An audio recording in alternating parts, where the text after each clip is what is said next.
Hello, hello, hello. How are you all? Welcome to another edition of Independent Comics. Tonight, we're going to be drawing up some Heroshack characters. Uh, and hopefully, we're going to be having Chris and Diana on. We're going to be drawing. I'm going to start with the character Thunderfist, I believe his name is. And I'm going to maybe add in. Uh, Captain Aura, and I think the guy in yellow, their speedster, is Vulcan. So yeah, and Metal, if you want to come on, I am, as you can probably Rick, see. I'm already in the room. Okay. I didn't know. You know you're in the wrong room, right? No. I came in this room on purpose. That's why. Oh, okay. Um. Then I can already figure probably why. That's fine.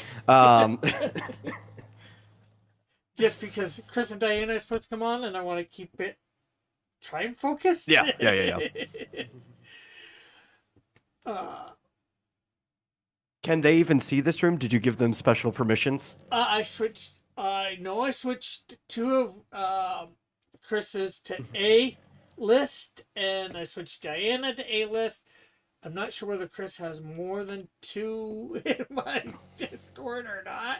You know what would have been easier than switching them to A-list, because then you wouldn't have to remember to switch them off afterwards? Would have just go to the room and added their users for permission of the room. Because then you could have removed it all afterwards in one place. For them, I don't care. Switching. Yeah, I know. One of his You'll probably just leave them. Yeah, one of his accounts already had a list, so. Yeah. Just. He was prepping because they have a show tonight, so they were prepping. He was getting that ready, so I'm not sure whether Diana is coming or not. She hasn't been feeling the best. I'm not sure how much you've been listening to them on Wednesday nights, which is when I pop in when I can, but I'm not sure whether also, unfortunately, that happens to be a lot of times where monitor duty over on Matt Reese's channel is, so quite often I'm busy during that time. Yeah, and I get that, you know. Though I might be ditching monitor duty tonight just to get some extra work done. I don't need to be distracted further. I could get work done when I'm on your show because we're just chatting. And I'm on that show's like a panel show, so like you have to be engaged in the conversation. You have to have like the comic that you're talking about up in front of you. It's like I can't get any work done on this. Okay. Well, I thought you meant by monitor duty just keeping an eye on the chat and all that. No, that's the Matt Reese changed his show's name from the Matriarchy to Monitor Duty. Oh, okay. Okay, yeah. I did not know that, so. Yeah. Most people don't. He changed it 2 to 3 months ago or something like that. Like, it's been for a while now, but if you haven't tuned in a while, you just would not know at all. Yeah, I unfortunately I don't get over there as much as I would like to. I don't get to a lot of shows as much as I'd like to. Yeah. So. You know what? I should actually bring you up, because I want to go back to the Comics Creator Club where like they'll do a double feature with one indie creator and another indie creator on the other side. Yeah. We should pull you in. Yeah. I'm always up for talking. Yeah. I'll definitely got to remember that. The problem is, aside from like when you and I talk, because we talk so often, I don't even think like, oh, Rick would be a good option for this. He's got stuff always to promote. Yeah. Like even if I don't have a quote unquote, well, I have several current projects, but they're not. But you're always selling your backlog. Like you always have something to promote. Yeah, that's what I was about to say. Maybe my current projects aren't at a point where they're being able to be promoted, but I always have other stuff that, like I can promote Canadian Shield 1, 2, 3, Snowdrift 1, promote my channel. The fact that Canadian Shield 1 is now up on Amazon is something to promote. I got Yeah. There's a lot of different as you were hinting, a lot of different ways to promote or different things that I can promote, and um, learning that, and some of it's easier than others, and unfortunately, I'm so delved in on my channel that I'm not all over on other people's channel as much as I should be. Okay, so I'm gonna check in on Chris. Oh, you know. I Okay. know how that is, Rick. Yeah, I know. When I was doing the vomitorium, how often was I actually over here during that time? No, not much. Yeah, and I get it. You know, when people have their own shows and stuff, We all do it.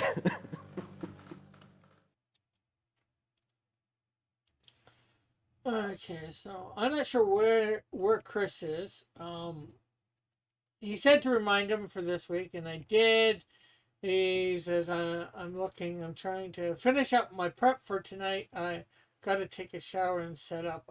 I'm failing fast, so I'm not. I'm hoping he's gonna be here. Yeah. It's just have to let me know if he comes in. Because, and maybe in about an hour in, if he's not here, we'll bring up the campaign and take a look at it. I'm not sure what we can talk about in the meantime, but I don't know. Okay. How do you feel about Cyclopeans? Well, I'm not sure how I feel about Cyclopeans, Cyclopses. Most of them, I'm not sure whether most of them have been bad in media or not. I'd say so, but I just say that jokingly because every single time I think of Chris, I think of Cyclopean, so it's just Yeah.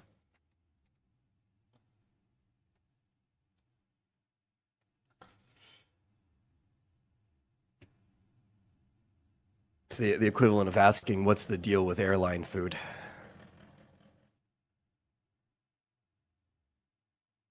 Do you like jazz? I don't mind it.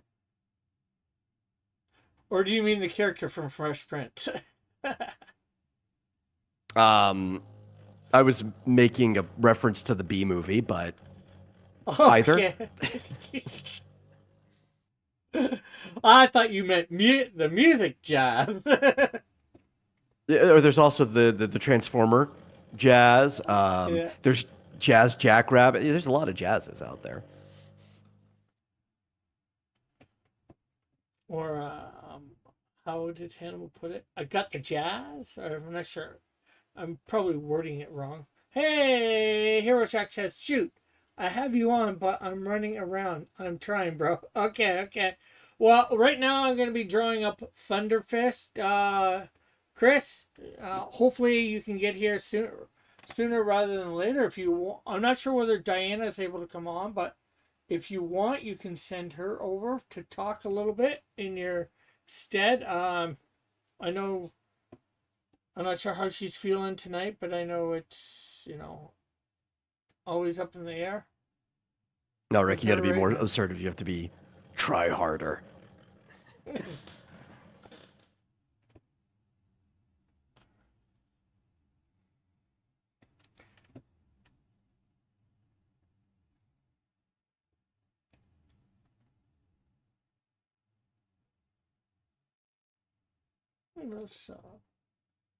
But yeah, I don't mind the music jazz. I definitely like the Transformer jazz, especially the G1.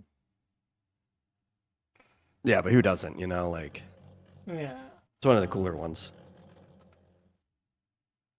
I like having the jazz, as Hannibal would put it. Jazz hands. Yeah. I'm not sure about those. Because they're meant to be. There's a time and place.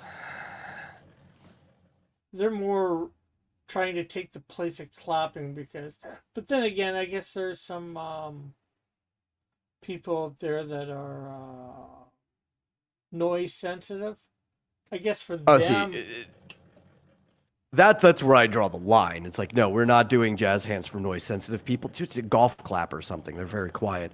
That's just ridiculous. Now, if you're on stage though, jazz hands, like time and place. There's flair to it.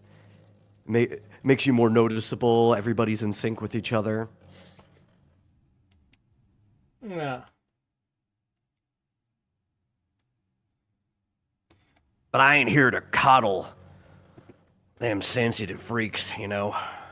Well, I'm not talking like the ridiculous sensitive people. I'm talking, kids or whatever that actually have some sort of Yeah, but the only ones who problem. demanded the jazz hand replacement are the ridiculous ones. Like you could golf clap near a baby and it probably wouldn't wake it up from a nap. Mm. Golfing has already solved the keep the noise level down problem forever now. I didn't even know the silent clapping was called golf clap.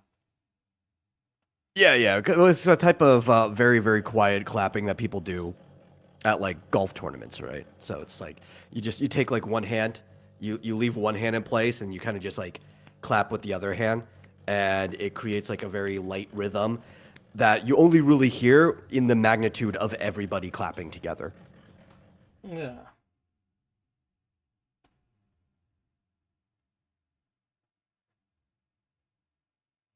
Do I expect everybody to know what a golf clap is? Not necessarily. It's not Yeah. unpopular.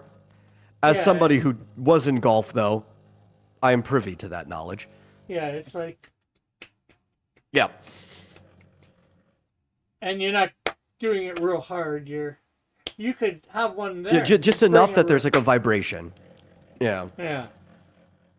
And if hundreds of people are doing it, you'd quietly hear it, but you wouldn't even really notice if just one person was doing it, unless you were like the only two people in a room. Yeah.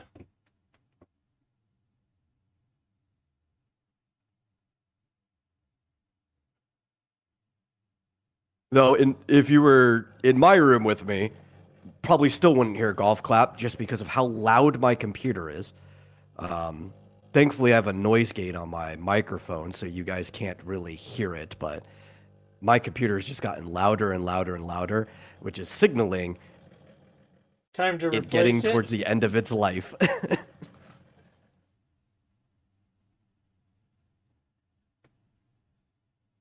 Now, dude, last night while I was playing Genshin, right after like marsupial went to sleep or whatever, I'm the only one awake. The only sounds in the house you can hear are the TV's real low or whatever.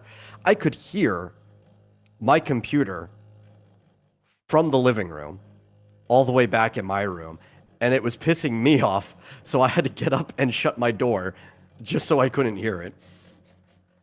Oh wow, that is crazy. Sounds like a lawnmower. Mine's not that bad.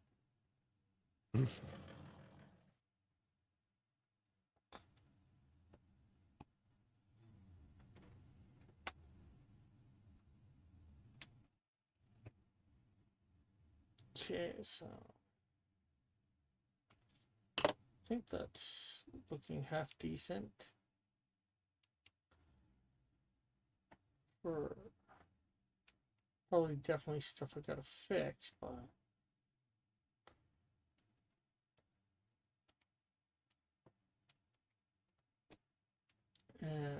do I have the images up on screen? Yes, I do.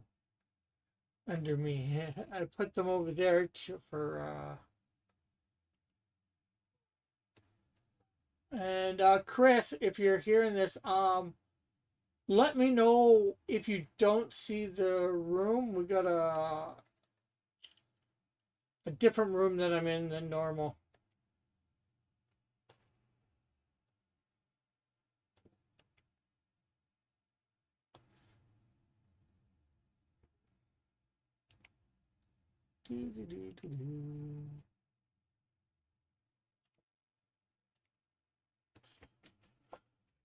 Okay, so we want to make this just a tiny bit still.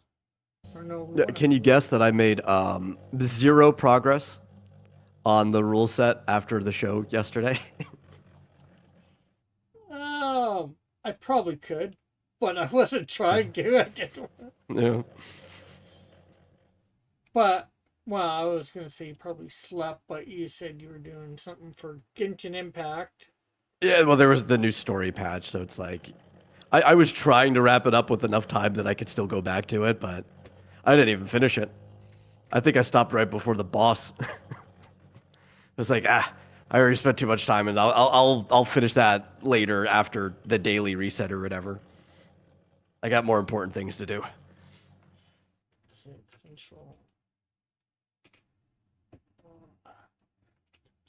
X. But yeah, I opened it back up shortly before coming on here and Genshin realized or your rule set. no the rule set and realized I'm exactly where I left it when I closed out of your stream.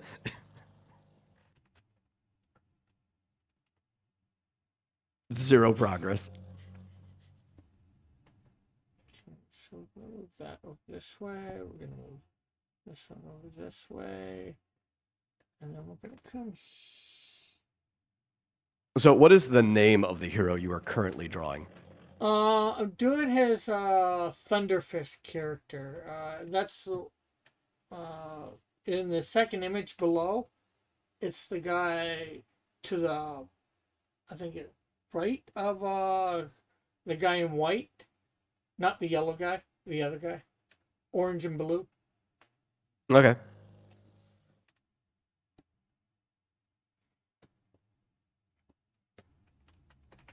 How much at all do you know about this character? Or if I wanted to ask any detailed question, I'd have to wait for Chris to come on. I know it's based on one of his friends. Like I said, I know the name is Thunderfist. I think he has super strength. Okay. Okay. I'm not sure about that 100%. I know the one in Until yellow. he says otherwise, I'm going to assume he does. The one in yellow is a speedster. I know that. So. Yeah, yeah, you mentioned that one. So. We'll transform. Transform. We also have the Jolly Green Giant from the vegetable brand flying in the background. Yeah. I've seen the character in thing. I'm forgetting who that is. Fitzjoseph says, "Hello, everybody. I'm going to eat dinner right now. Awesome for you." Enjoy.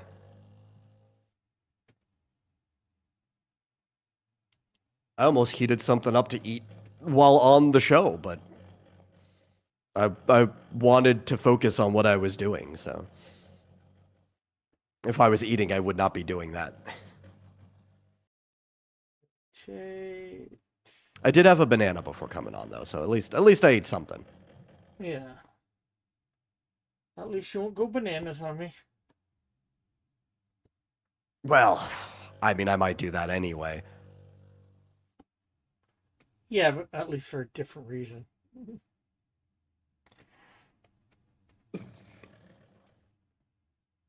There he is. Hey, Chris. How are you?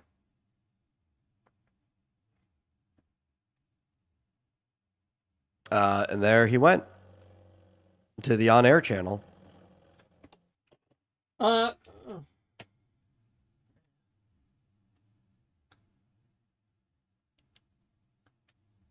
I'll be back in a second. Okay.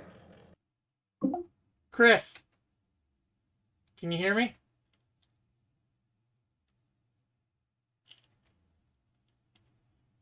Chris, if you can hear me, we're in the Silhouette Game channel.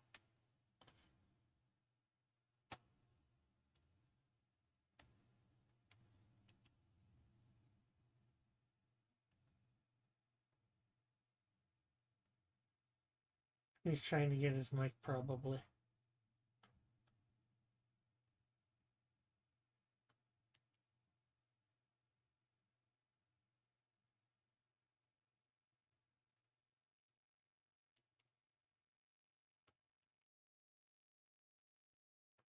Hello. It probably misclicked. He's in there. There we go. All right. I couldn't see YouTube either because I don't see anything in that other app that you use. There. Well, you see what's on YouTube at the moment. Oh, yeah. All right. Now I do.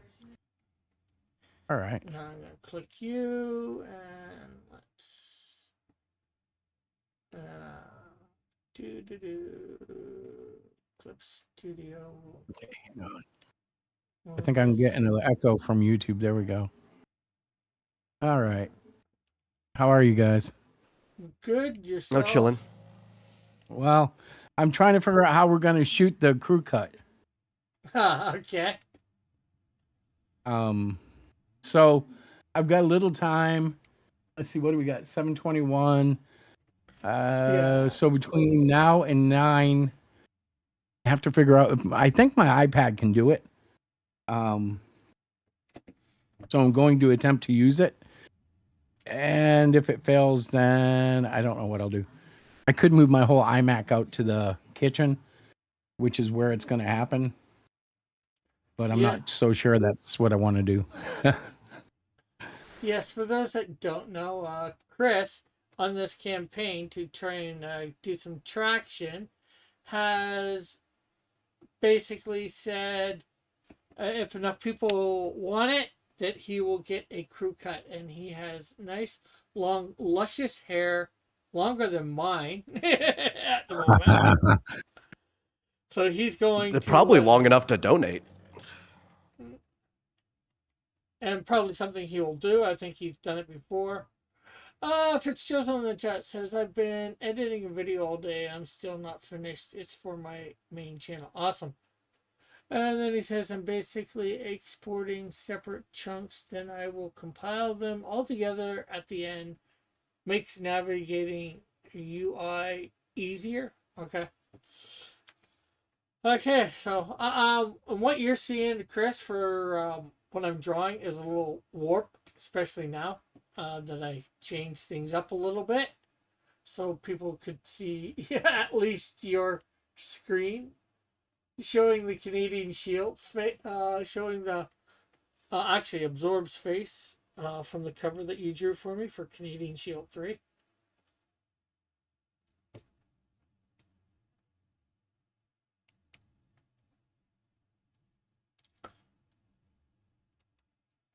Yeah, he might still be rushing around, you know. Yeah, he might be here but not here at the same time. Oh, he says I hear, but the mic went down again. Okay, that's understandable. Yeah, okay. That's all right. Just start speaking when thing. What character is Rick drawing? I refuse to believe there is a character named Heroshack. Well, there could be. But that no. In this case there's not. I am drawing characters from Heroshack. Right now I'm trying to draw his character Thunderfist. And when what's his name gets here, he will I guess let us know what Thunderfist can do. More to answer Metal's question. A little earlier. Yeah, I did ask earlier. Since I'm I heard sound. Same here. What the heck is this thing doing? Oh, we hear Hey, there you. you are. So now I can't hear anything. I'm going to back out and come back in. Okay. Hang on. I can hear you. You can't hear me. It's a love. He should make a character called the Heroshack in there that it turns out after like many issues, the building they were all meeting in was alive. Similar to like the living skyscraper or whatever.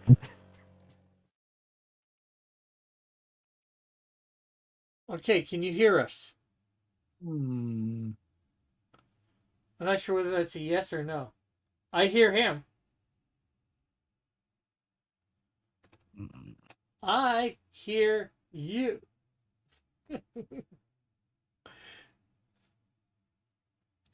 Da, It's, da, it's an da. unmitigated disaster. Well, maybe a mitigated disaster, but a disaster nonetheless.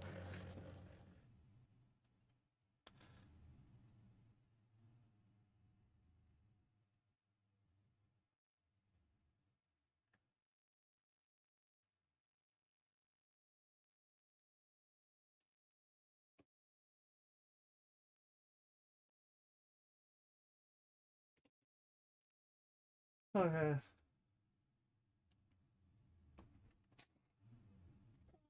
Let's see. Fitzjoseph says another potential alternative name for my character, Doomfist, is already taken. Hence, why I'm sticking with Doomfist. Not to mention there were Doomfists before Overwatch 1. Yeah, it's not a very uncommon name, I would say, but it's also a very, like, easy name to come to. Doomfist? Yeah. Yeah, I guess so. You know, genuinely why the ones who've come to it, like Overwatch, came to the name, like Fist and Doom. They're very easy to slam together. Almost any name that is just like two words like that, two very common words slammed together, you should assume somebody else probably thought of it. Whether they made something popular or not with it is a different question. But you're probably not the first person to think of a name like that, almost ever. Okay, I'm going to try one more time. We hear you. I hear you. Can you hear me? Hear you now. Okay, I have these like nightmare occurrences with Discord. Yes. Yeah. So I tried it with Chrome. Never again. I had to re-download the app because, oh God, when I did Darkness Dies, I had to like almost strip my entire hard drive because it was such a big book. And Discord went. So I tried using Chrome, and I'm sitting here every time I do anything, you were getting bounced, or I was getting bounced. So now it's working. Well, that's good. It did update. I downloaded it straight from the site, and it's still updated. Yeah. Well, when it Well- opens up, it'll always look for updates. It doesn't mean it's updating necessarily. But also, Oh, no. if you download it straight from the site, the Yeah. downloaded version only has the last like major or full number update. It doesn't have like the minor ones after Oh, they're that. So, incrementals. yeah. I think I got them now because holy cow, this is the best it's ever worked. Well, that's great. I found you guys again like nothing, and I'm not good at Discord. Like, I'm not illiterate computer wise, but Discord always troubles me somehow. That's understandable. They update it so often, right? Like, I think the only reason I keep up with it is because I've been using it since it was new for like a decade now. But if you took a month and a half off of using Discord, there'd be something on it to confuse you. Right? And Well, at he least takes they're a getting lot, better. and he takes a lot more than a month and a half. Yeah. Oops. Did you hear that echo I just had going? No. No. Oh, good. Let me see if I can do that again. Metal was wondering about Thunderfist.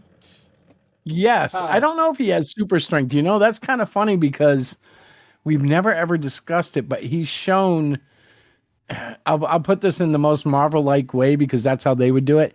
He's definitely shown Captain America levels. He's definitely not the strongest on the team, but he's definitely the most trained martial artist on the team. So we're talking and- like at cap, maybe as strong as like a strong man, or are we talking maybe a little or even higher? just slightly above, optimal. Okay. The thing is, it's kind of funny because Rick touched on it, but it's all based on like our childhood, I hate to say it this way, but our childhood fantasies. And by us, I mean the four of us, the guys. And I can relate. yeah, it got really silly, but it was a blast. We absolutely had a great time. And when I got back into doing comics in general, the first character I went back to was the Great Cyclopean because he is such a unique visual character. And in telling his story, I kind of brought Tony, Captain Aura, back.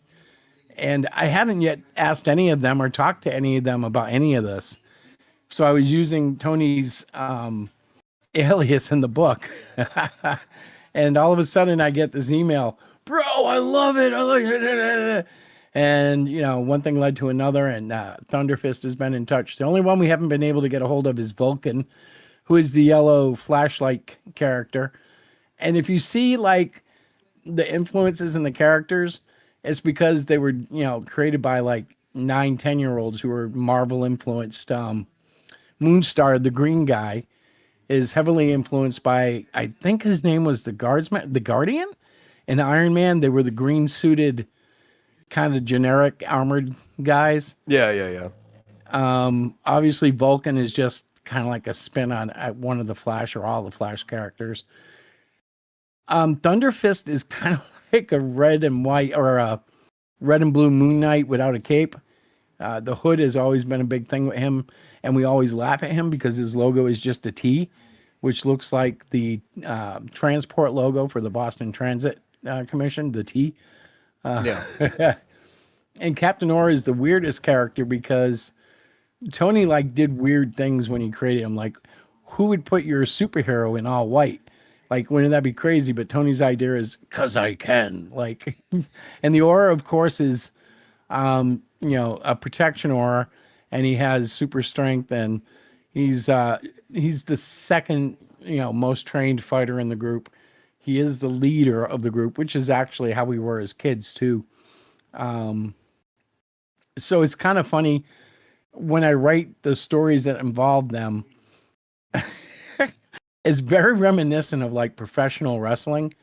For a short time in my life, I was part of a semi-pro. I don't even want to call it a league, a promotion. And the wrestlers involved would always be more concerned about the matches than I thought they would be. Like I would think they would know it's just kind of like an athletic play in most cases. Yeah, it's like a stunt show with drama. Right. But if you tell, some guy that wants to win that he's going under tonight, they don't like it. Yeah. And if, it's like, what'd I do to make you mad this time? Well, at the end of Darkness Dies, and I know Rick has different viewers than I do, you probably will never read it, but at the end of Darkness Dies, all 4 Titans lose their powers in a happenstance. And this is kind of funny because I haven't heard the end of it since. Now, this happened back in the early 2000s in Storytime world. So, like, it's been 20 years. I've had Captain Aura back with powers. I've suggested the Titans have their powers, but they're still going, well, how'd we get our powers back? And I'm like, So I'm writing a sub-chapter. I like to put backup stories in the Cyclopean. So I have a 3-part story explaining how they get their powers back, just so I can get them off my back. I'm like, all right, guys, this is how you get your powers back. There you go.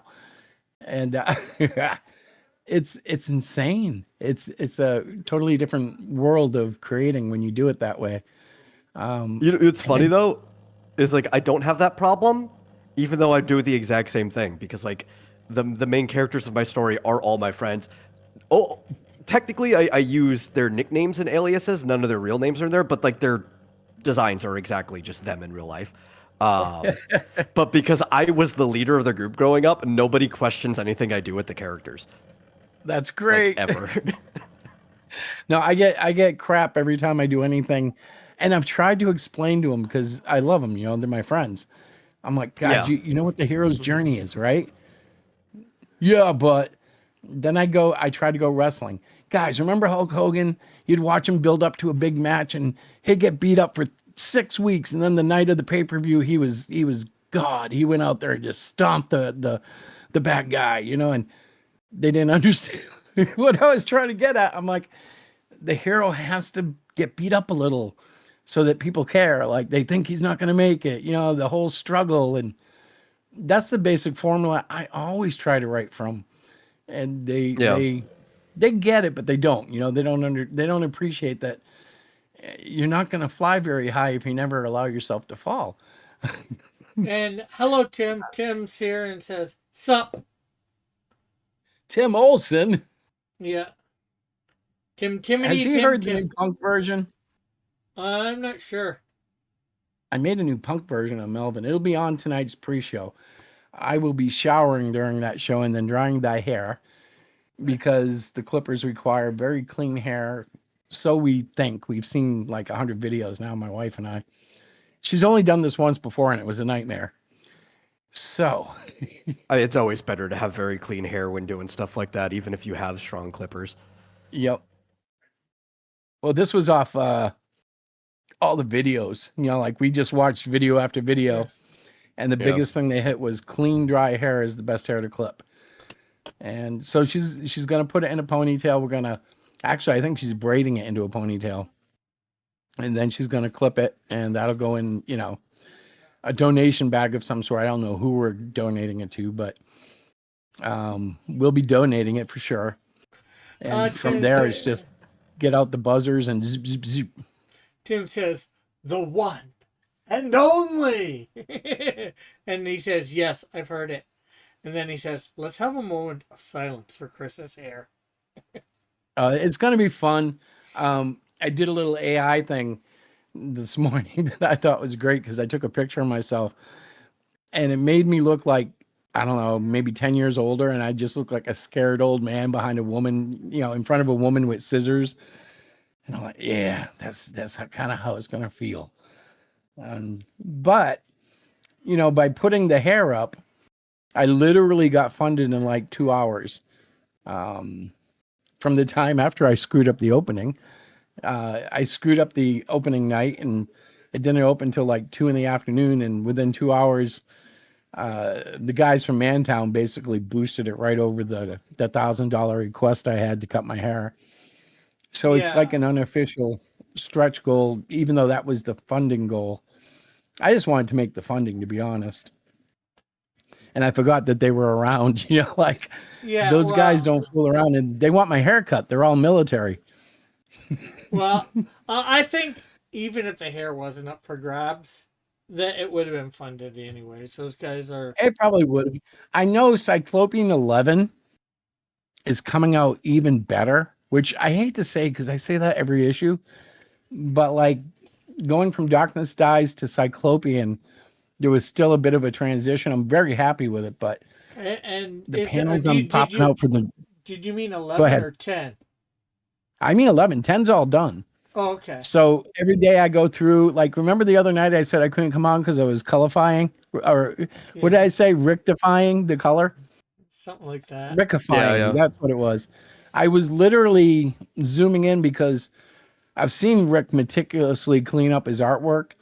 And I've seen my artwork look great on the screen, but when I zoom in, I've seen little errors, little overlaps, things like that.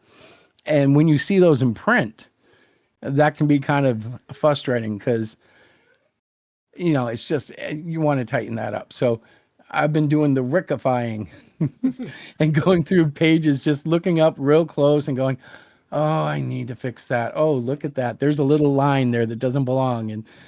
And I got that from Rick. And so 3 cheers for Rick. Hooray, hooray, hooray. Yeah, well, and it was because one time I pointed a couple little lines that were out or color over that he had zoomed in on. And I'm like, well, what's great though. And I was just joking with him. Like, nobody will probably ever notice, afterwards, No, but you're when you called it out, it was good. And in a way, Rick, and I know you probably don't think of it like this, but it kind of makes up for the lack of artists being around. Like, I think Marvel and DC, when they had their bullpens of artists, they kind of benefited off of working off each other and commenting. And, there's Rick. Rick will sit there. You're trying to show something off and he goes, hey, Chris, look at that boot. Why is the red coming out the backside of the boot? And you're like, oh, I didn't even see that. But that's the kind of thing that a fellow artist looks at and goes, hey, fresh eyes over here. I see something. And you benefit from that, By the way, last night's manga drawing was great, I thought. Well, it wasn't manga last night. It was Monday. Last night was the mashup between He-Man and Mario. I missed tonight. What are you, a freaking network? You're on every night.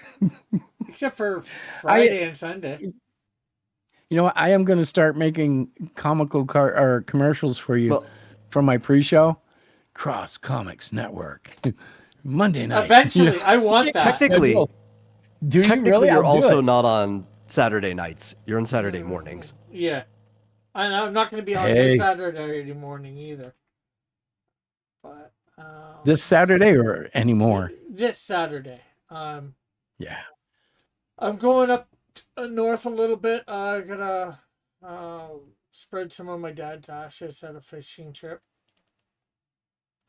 Dang, I am. Oh, that's I was nice. going to crack jokes about it. That's a serious thing. I'm glad I kept my mouth shut. I'm going up north. I'm like, Rick's going on a date. Shut up, Chris. So, that's cool. although it looks a little skinny, I combined Man-at-Arms with Luigi last night. That looks cool, dude. Yeah, I've noticed your I don't know what you want to call them. Your I hate the term fan art, but you know what I mean. Your drawings of other IPs have been looking good. You're getting your own little style going, and it's like, go Rick, go. Yeah. You got to draw some Canadian Shield. Yeah. Well, I'm doing he all this. does. I'm trying to do this fan art, if you will, for lack of a better way of saying it. Is I'm trying to draw people in, get to notice me again. You know, like what? Almost when I first started this channel, there was fan art, and not quite right away, but I realized one sec. I'm drawing stuff of mine. Nobody cares about my stuff. Nobody knows about my stuff, so nobody cares, or not enough. You know how you could get viewers? We need to get you like a He-Man sword, and you can wear it so the hilt comes up behind you. Yeah. That will bring in viewers. But They'll want to know, do you have the power? Yeah. But with, that in like if I'm doing He-Man, if I'm doing, DC Marvel, if I'm doing stuff people know and that's in the title, people know about that, people care about that. A lot of That's that true. stuff. So Yep. then hopefully they'll come in, they'll subscribe, maybe in talking, I'll end up talking about my stuff or whatever, a little bit. But they, hopefully they subscribe and they come and watch, and at some point they hear about my stuff, and then I can sell them on my stuff, hopefully. Absolutely. And that worked in my first little bit. So I figured, okay, I did a few things to mess up during the last, few years where my viewership went down. So let's try to go back to some of my roots of the channel. I hear you. I don't know. I tried to get out of politics because I thought that was too violent, too upsetting, too dramatistic. So I started talking religion. Let's see. Boy, oh boy. Let me tell you, No. politics are nicer than religion. Yeah, I was saying, if you wanted to find one category more controversial. Well, it started off, I just wanted to talk about the love of the Lord. And then I started having people tell me, well, who's the Lord? And what do you believe about? Oh, geez. All right. Yeah, we'll talk. And then, without getting into details, it always gets messy no matter how you do it. Yeah. Unless you're like totally like-minded, like you're having a Bible study with your church or something. Like even Rick and I bet you we could get into theology and have we have had minor disagreements, but like some people, they're not minor, like. Even if they're major, you have to be able to sit and be able to disagree with people on stuff. Otherwise, yeah, I think the problem is how far I reach sometimes. Yeah. Sometimes I'll talk to like Muslims, not a good idea because they're lockstep with what they believe. I'm lockstep with what I believe, and it never. Well, there are people that do it, and there's a way to talk to them and all that. And you know what? It's not wrong because it's just getting to them. But, at the same time, you've got to let them believe what they want to believe. Right. And not try. Yes, you're trying to convince them, but at the same time, not trying to convince them. If they don't want to be convinced, you just got to say, oh, well. Well, I mean, I do treat it a lot like, going to a town. If they hear you, fine. If they don't hear you after twice telling them, dust your feet off, walk away. I Yeah. try to use that mentality, Yeah. but I'll be darned. Like, you'll get in a conversation and all of a sudden you get someone, they're like, you're following twisted doctrines of the devil. And you're like, what are you talking about? You're not a member of this church. That means you're, and I'm like, Well, oh Lord, somebody, okay.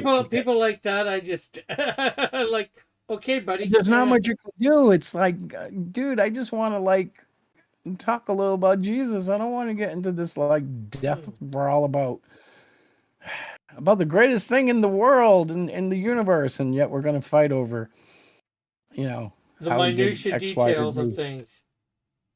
But Well, that's it, isn't it? well, most of the time, anyways. Let's see. I'm just gonna catch up on some of the chat. Timothy said, You're "Did Rick?" lucky. I can't even see that. Yeah. Well, I make sure I can see it. It's my channel, right? If I can't All see right, it, no, then hang there's on. a problem. Um, I might be able to see it. Tim says, "Did Rick just accidentally make a pun? Probably, and maybe not accidentally. Who knows?" The better question is, did Rick actually land a pun? And then Tim says, even if the hair wasn't up for grabs, I guess that's the pun. He's saying, and then he says, Cross never sleeps. And he says, for some reason, that is not bad at all. I think he meant something that I was drawing. The power of Canuck Skull. Canuck Yes. Skull. Forget Gray Skull. Canuck Skull. Yeah. And then Fitzjoseph says, as an adult, I realized that nobody gives a darn about the theology of Islam, so it doesn't matter. Well, there are people that do, and then there's people that don't. And then there's a lot of people that don't give about a darn about, the theology of Christianity too. So, Well, I would say the vast majority of people don't care about theology, even of like the faith they practice. But when you deal with somebody who does care, things almost immediately get spicy. Yeah. Yeah, you have to be really soft-footed if you don't want to get into a debate or something like. So religions or churches, I try to avoid. I don't want to talk about Catholicism. I don't want to talk about Jehovah's Witnesses. Yeah. Don't want to talk about Mormons. Could care less about Episcopals and Baptists. It's like I just want to like have just a decent conversation, and I thought this verse was really cool, and now you guys are can't we telling me talk what? about the source material? Yeah. Anyways, I don't care about all of these different branches of headcanon. Let's talk about the source material. Yeah. Yep. Well, But- as for the He-Man Masters of the Mario stuff, here's some of the bad guys I've done so far. We have Evil Lynn and Wendy Koopa, Beastman and a Fuzzy, and Trapjaw and Rocky Wrenches. Very nice. And then here are some of the good What's guys. the one with what's the one in the red that's behind the Titans picture? Is that? Oh, you can't. I forgot. Actually, I was looking at YouTube.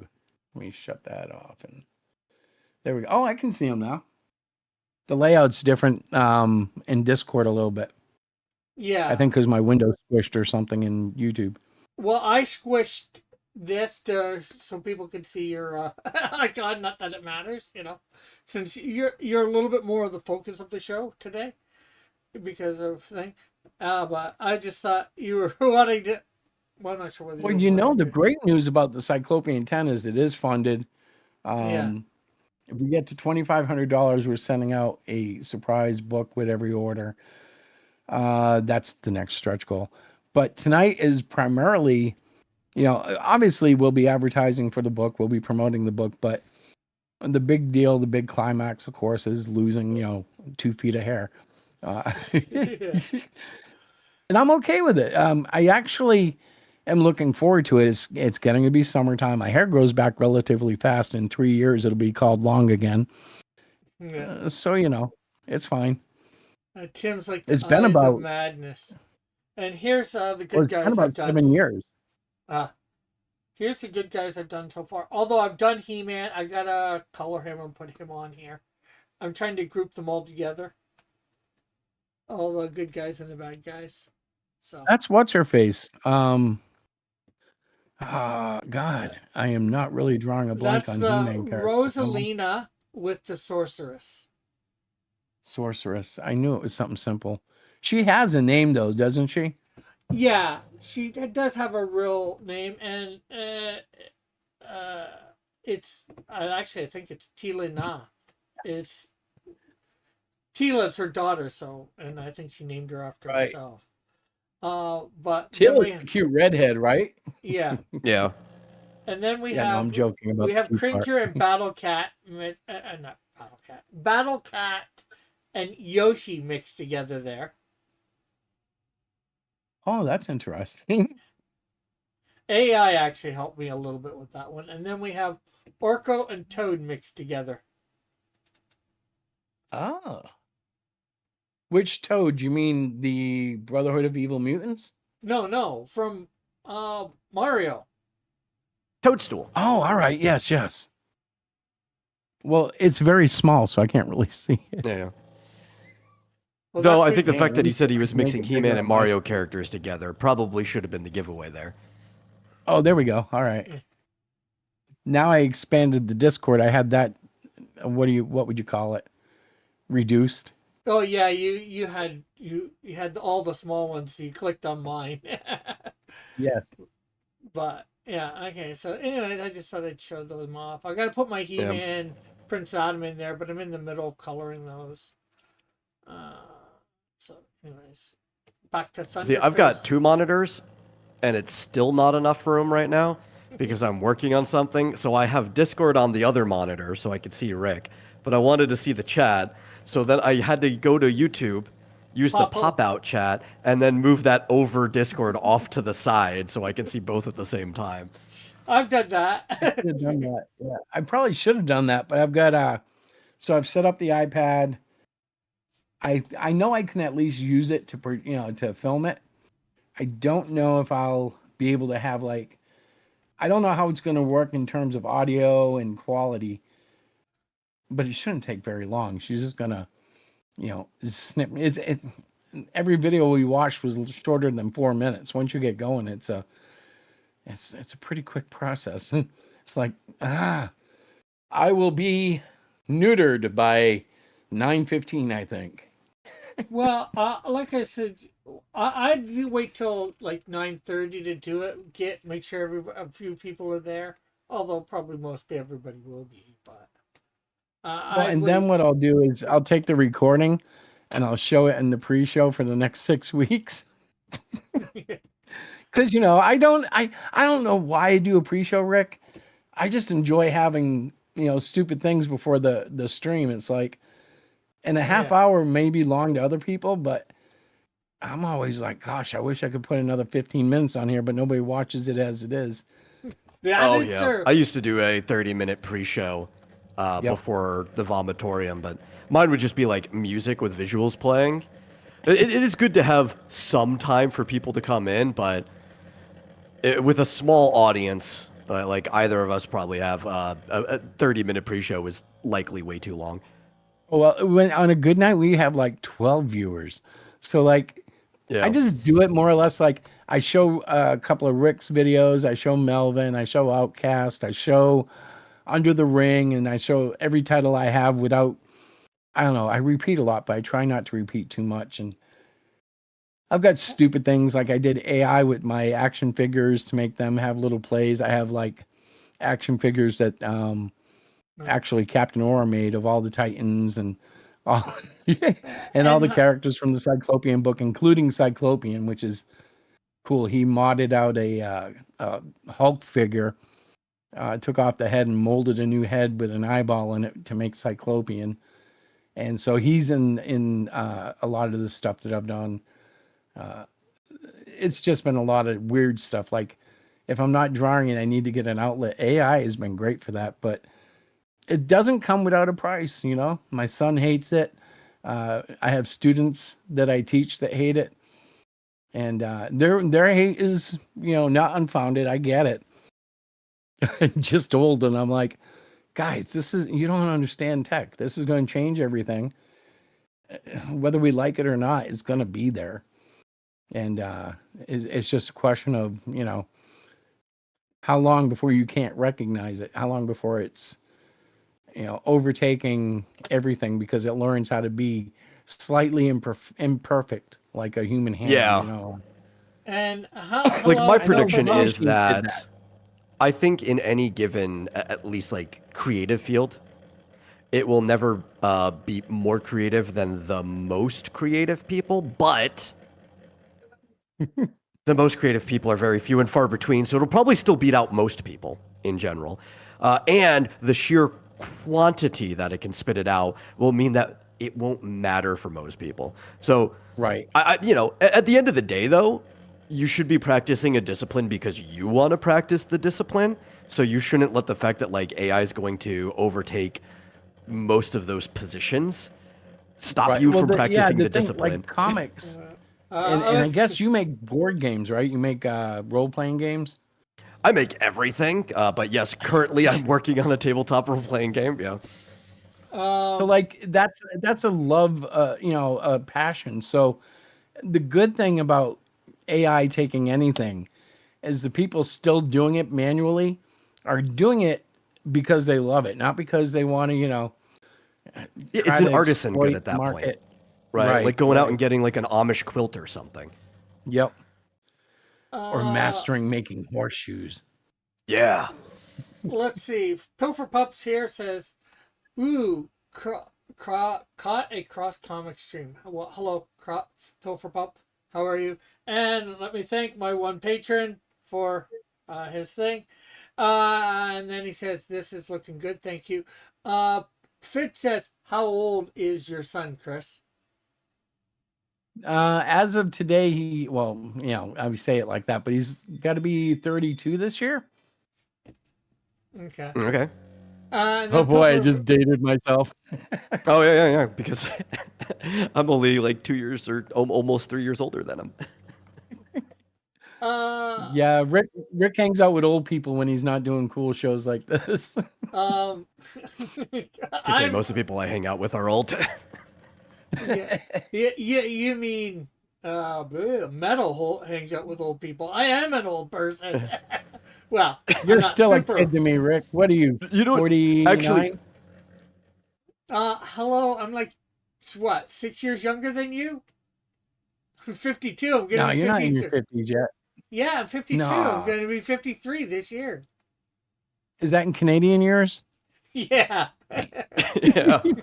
Which turns out to be just about the same as everybody else's years. My goodness, I'm screwed. I thought I had him. No, actually, It, I'm about right in the middle of the group of people that I hang out with. Like, I don't hang out with most people my own age. It's either people who are like a generation above me or a generation below me. yeah. Yep. Let's see. Puffer Pup says, "I'm an artist, so I can rightfully hate myself and get depressed over my lack of artwork consistency. AI can never take that from me." You know, And I then can he wipes relate. his I nose. can relate. And then I hate like when I do a book and you have like one panel that you really love and the rest of the book seems to pale and you're like, I don't know why. Oh, see, that's why I work in web comics first, because my goal is just to have one panel per page I really like. Everything else is fine after that.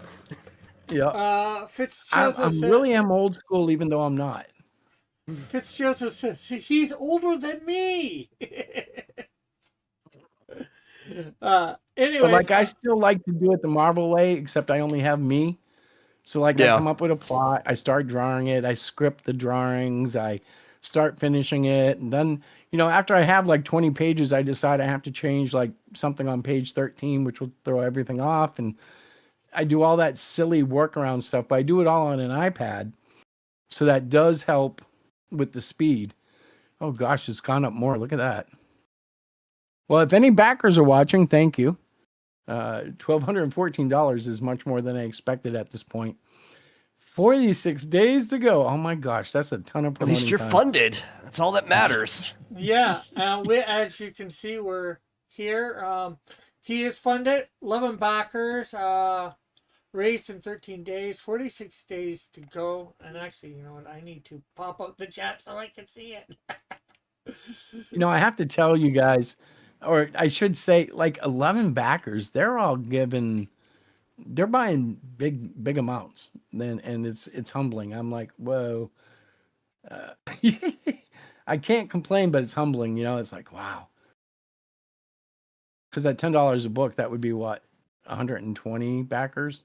Oh, I didn't. Oh, shoot. You know what I didn't do? I didn't share this out yet. You mean the show? Yeah. Although I did put a link in your thing. So Well, I am subscribed, so I think I got a message about it. That's how I knew. yeah. Oh no, you X'd me. I was in the middle of freaking out, and I get this message. Hey, don't forget tonight. And I'm like, what? Oh crap, what? Thank God for technology, huh? Yeah. Let's see. I'm gonna. Oh crap. If Rick. it wasn't for technology, we wouldn't even be here. Like right Yeah. now, Yeah, doing that this is thing. totally true. Yeah, we wouldn't know each other exist. Wow. Yeah, not yet. Yeah. I don't know if you'd talk to me in heaven if you didn't know me, though. I'd just be one of the millions and billions of people, This is... But now that I know you, I'll be like, all right, where's the Canadians up here? I want to go see my buddy. I mean, travel must be wicked quick in heaven, so I could come see you like snap. I don't think it's wicked quick. I think it's. Oh yeah, it wouldn't be quick. wicked quick at all, would it? Wicked wouldn't be in. Damn Massachusetts. Everything here is wicked good, wicked this, wicked that. It's really a regional word. Well, we use it too here in Canada. Okay, now what did I come over? I would say that sticking around is probably regional, right? There was a time where it was used everywhere, but it didn't quite stick long term in the culture. Okay. And in Massachusetts, they use it for everything, It's Yeah. wicked cool. It's wicked terrible. It's wicked. Oh gosh, I'm trying it's to like think, that old. Did I come over Remember here when to do? they were doing that California talk? Yeah. It was like gag me with a spoon and crap like that. Mm-hmm. We were going over the campaign, and I was wanting to do something. And then I realized. Oh, I screwed you up. No, I screwed myself up. I went over to, well, not YouTube, but thing, and realized they didn't share out, and I was supposed to do something else. Oh, I don't know, but I got to go soon because I got to go shower. Yeah. Well, that's why I'm trying to. I figured I'd get onto the campaign. Oh, I was doing a pop. Look at that! You can't even see my hair there. It's all back there. I was popping out the chat so I could see it while we go over this. Okay, so I should probably do an update. But I did updates when I was screwing up the opening. That was plenty sufficient. Hi, everybody. I know I said 9 o'clock tonight, but no. So, yeah, as I said, he's got 11 backers. He's at 1,200%. Or not 1,200%. He wishes. It's a USD. Yeah, 121% is really good, though. Yeah, $1,214. I have actually bought the digital. Hopefully, by the time this is done, I will be able to get the main package. So 46 days to go. I'd say this is definitely worth getting. You can get it for as low as $5, for a PDF edition. You could get just number 10 for $10 plus shipping, but if you haven't been following, probably not the best idea. And again, that's the same thing. But you have the catch-up for $25. That's a PDF catch-up, right? No, that's hard copies, and it's only 3 issues. That's the limited catch-up. So like it catches the beginning of this little chapter, and if you go further down, there's a whole collection for like $90, but that's because Yeah. it's like 10 issues. Yeah. Ultimately, if you're looking for all at once, there will be, I want to call it a trade paperback, an omnibus, whatever you want to call it. But the 12 issues will be Yeah. in one volume. Even though Diana says she's going to release it in smaller volumes, I'll still have I still want at least the availability of a hardcover full 12 issue book. Uh, Like we can order them on demand. So I'll put it on an on well, demand site and order one for myself. well, a question idea. Have you thought of doing a 10 like for like 15 or $20 all of the PDFs for catch Well, up? actually, if you ever have, I don't know if you've ever purchased a PDF from us, but I have all the PDFs in the same folder that I share. So you get that, and then there's all the other issues in there as well. And that should probably be in the description, but I don't think it is. No. But I Well, always have them right there. usually when usually I have everything almost in the same folder too, but usually I share the link to that particular issue when I'm giving it out for digital, so they don't have access to the whole folder. They just have Oh access no, to see, I that one. actually have a folder with just all the Cyclopean issues in it, Oh and yeah, I so think that's what I share. that's what I have too. But when I share it, I don't share the folder Yeah, with no, them. I I'm share just the saying I think I share individual. that entire directory, and that way, like, it, so to put it, the way I think about it, and I used to put PDFs up on my site for free.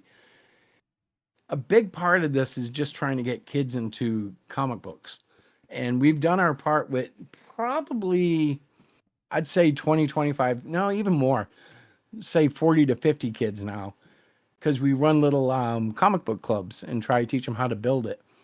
But anytime I like give any, I want the kids to have access. So when I give away a Yeah, PDF, my hope is like, maybe the adult will share it with their kids when they go, oh, I don't know if I like this. It's a little silly for me here. And they'll give it to a kid, or maybe they'll read it and think it's great and think my son will love it. Or, you know what I mean? yeah, There's just something but about a free PDF that the creator has yeah, granted you access to. It's yeah. Well, Canadian Shield 1 is now free on my website to get. It's free on Global Comics to get digitally. Both of those places. Not free for the physical, I but have for, hard copies. yeah, it's not free for the physical, but it's free for the digital. And it's now in Amazon as well, but on Amazon it's not free. It's like three Yeah, and bucks. Amazon's a little different too. Like I've told people I have books on Amazon, but like when you go through Amazon, you don't get any bling. You can't get it signed. It's Yeah. not in a gem box. It's in a manila padded envelope. It's Yeah. a different experience. So Technically not I even in don't highly comic book recommend it. form. It's in paperback form. Yeah. Like Yeah. well, nobody can see it at the moment, but I have the Canadian Shield #1 here. You know, yeah, it's a definitely a different animal. But the thing is, I figured, for people outside of Canada, or we have a friend that doesn't really want to give out his address to anybody. So people like that will more likely get it off Have of a Amazon. friend. It's Flit, okay? I'm gonna say it loud for everyone to hear. It's Flit. Okay, I was just trying to be nice and not say his name. Well, not that that's his real name, but you know what I mean. No, I'm not sure how serious Pilfer Pup here is when he says this.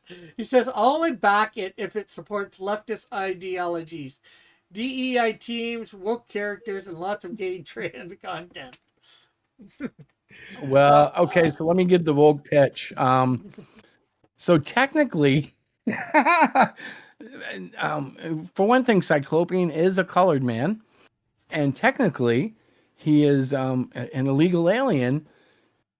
Wow, it sounds woke, but it's not. That the UFO of the government agency he used to work for is trying to arrest. But it doesn't have anything to do with his. You know what? If you want woke, you can pretend it has something to do with his immigration status. but they want him for refusing to kill a monster that really wasn't a monster. But that's part of the plot. Well, he's also disability. The guy That's has no true. depth perception. Yep, and he's deaf and he's a mute because he has no ears or mouth. So okay, we're checking boxes here. Yeah, he's visually impaired. He's lacking depth. Yeah, he has no depth perception. Yeah, you get a lot. Black, disabled. And the funny thing is, it's never been about that. And like I now that we're talking about it, I have had occasions in shows where I've had people go, I think it's really cool you have a deaf mute superhero, and I'm like, yeah, he's got one eye. You see the eye? That's the big deal. That's the cyclopean part. Yeah, but it's so cool. You have him use sign language. And I'm like, yeah, but how else is he going to talk? Now, I do use word balloons. It's not like dialogue is signed everywhere, but I try to show his hands using various sign symbols. And there is one panel where I have him sign out a whole word. And I kind of did it so everybody could see this is not a good idea, because you'll have entire pages of nothing but hand signals trying to express a story, Yeah, let's see. Tim says, damn, Metal has no problem dead naming. Somebody laugh out loud. I don't think that's dead naming what he did. Flit still uses that name. Yeah, so not really dead naming. Pilfer Pup says Ice is going to grab him. Well, he has bigger problems to worry about than Ice. The UFO has actual superpowered agents. Yeah. By the way, do you remember the character Ty Knotts? He's my Plastic Man guy. Okay, yeah. I think I'm going to keep him around. I think I like him. I found something for him to be, and I might write him into issues after issue 12. I might bring him back as a regular because he can be a lot of fun. He's You maybe try to give him his own title too. Anyways, Tim says he also has a disability. Yes, frozen foot soldiers. Pilfer Pup says ableist. I'm not sure what he means by that. And then laugh out loud. So funny. So yeah, but you go on. He is a cool character. Chronologically, he's about 20 years old. Kind of sheltered, very much a Boy Scout attitude. And he's surrounded by weird characters that reflect real people and just crazy ideas. Ty Knotts is there. If you see the stretchy green thing in the panels, that's Ty Knotts. The very bottom right. Yeah. Not very original, but his personality makes the difference. And not everything is whenever I create a character, I try to remember, nothing new under the sun. Even though the goal is to create something that feels and looks new, inevitably, somebody's done it before. The other day, Rick sent me a Cyclops from a Batman episode, and I'm like, yeah. I think it's more important not to make something that feels new, but to make something that feels like you, right? Because whether you're doing it visually, whether you're doing it in prose, you're an author. So the important thing is to have your voice come through, which is going to come through with your character design as well. Yeah. Well, a few things. Yeah, and the only reason I found that picture,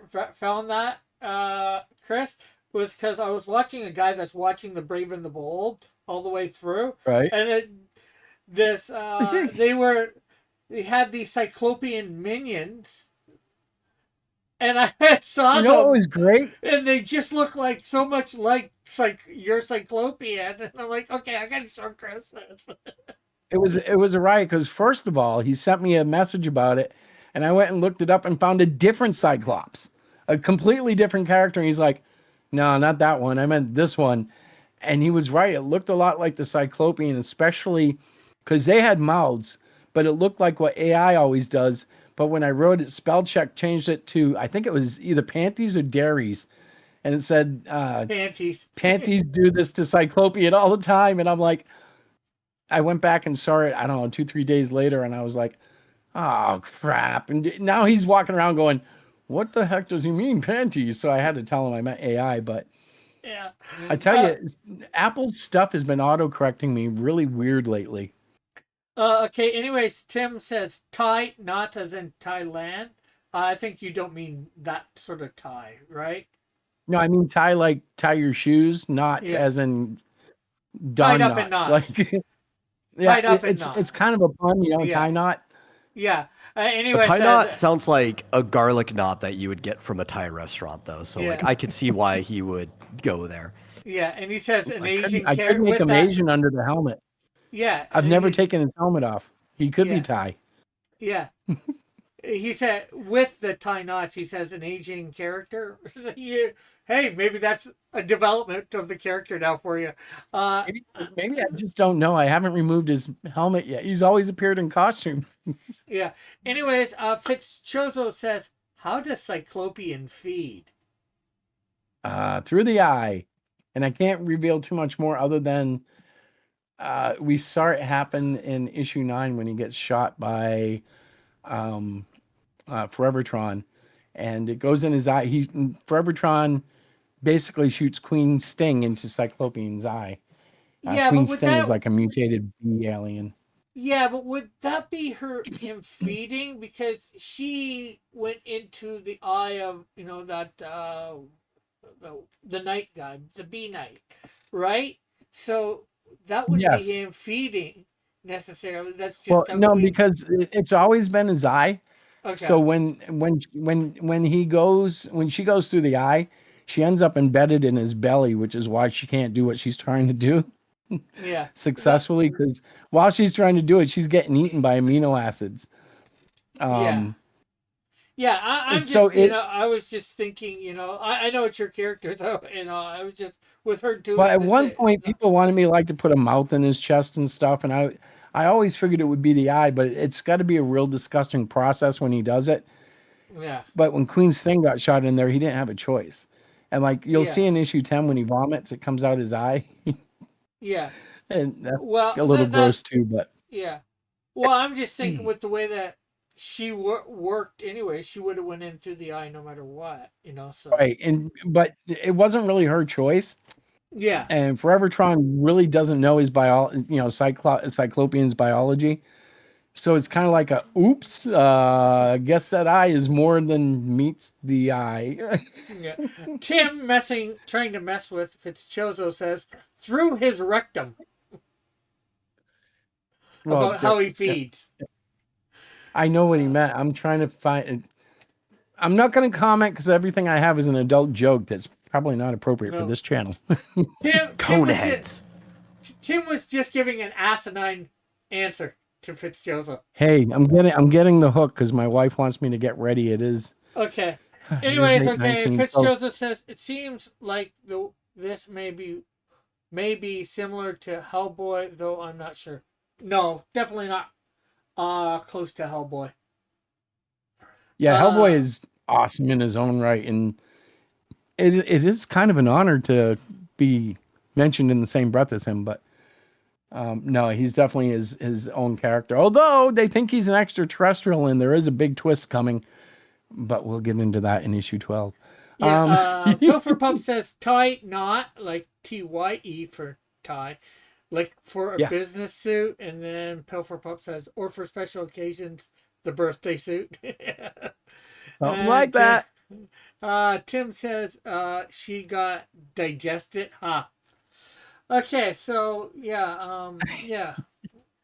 So thank you, Rick, for having me on. Yeah. And thank you for showing up the campaign.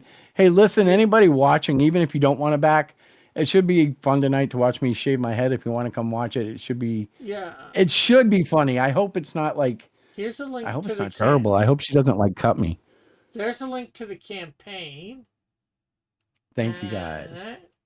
For anybody that wants to check it out. And then here is a link to the video that he's going to be doing later, which I'll probably will be on. End up being on. Well, I don't know how that's going to go with talking, because I'm going to have to use a built-in mic on the iPad, I think. Yeah. So I don't want to take too long with the crew cut. so that the audio isn't bad, but maybe it'll work out good. I don't know. I've Yeah. never done it on an iPad like this. Last time we did it, I think I used a phone, Yeah. which was not that great. Fitzgerald says Hellboy is a monster hero surrounded by other monsters. Well, he is a monster. Cyclopean is a monster hero, but he's not necessarily surrounded by other monsters. You say that while the Fiber Frog and Plato are standing behind him. Yeah, but Captain Aura isn't. The Cardinal. That's true. The other guys are somewhat normal, but except for having for the record, superpowers. I don't think Fiber Frog and Plato are normal. And yes, Fiber Frog is a obvious satire of another famous Iber frog, and Plato was a response to something my son wanted when he was a kid. He always wanted a platypus superhero, so I made Plato. Yes. Who isn't much of a superhero. He's actually kind of a dork. He doesn't have any powers. He's just mutated. You know, we got what? Does he at least have the venomous barb that a platypus has, or? No, he's really. If Man, there's a he got pacifist the worst in this end of book, everything. he's like a total pacifist. His fingers are nubs. They don't have any hooks. He's relegated to living in a swamp area next to his relatives. It's really kind of sad. The poor guy. Oh, Rick, I gotta go. I'm gonna get in trouble. Okay, I'm getting the says look. I'll watch it. So, okay, well, thanks for coming on. All right, I'll talk to you guys soon. I hope. Catch you later. Yeah. All right. God bless. God bless. So. Okay. Oh, it's still going. I love Discord. You love Discord? Just to hit the phone at the bottom of the screen. No, he's already out. Oh, okay. He left immediately after the I Love Discord ended. Like, that was his end signed, and then boop.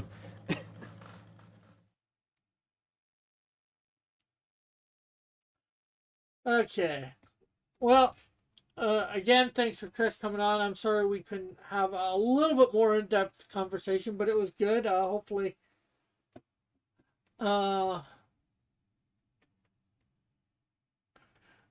people will go check out the campaign. We have Fitzgerald is saying, I mean, Perry is cooler. Well, you don't know much about this one. I mean, by default, though, like, as he's saying, he's kind of a dork. Perry is supposed to be cool, so he should be cooler. If he wasn't, that would kind of be like a failure on the creators of Phineas and Ferb. True. Pilfer Pup says, don't platypus sweat milk? Delicious milk. Delicious milk. Okay, so I'm going to try and finish this up, or at least the drawing up, and get maybe some colors in this for Thunderfist. I know Thunderfist isn't the main character in thing. But yes, if you want to call that sweating, sure. Platypuses do not have nipples like other mammals do, so it lactates through pores on its abdomen. Very similar to how your sweat exits your body.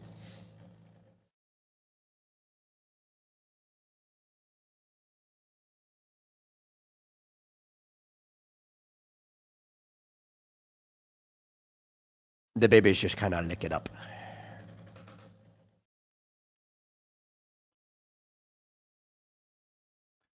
They drink it all up.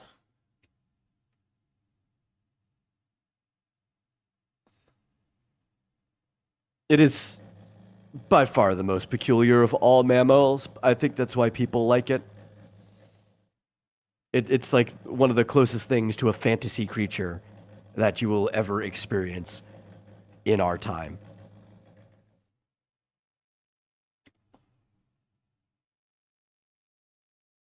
Everything about it makes sense if you study its environment, though. It's just, it also lives in a very weird environment, so adaptation.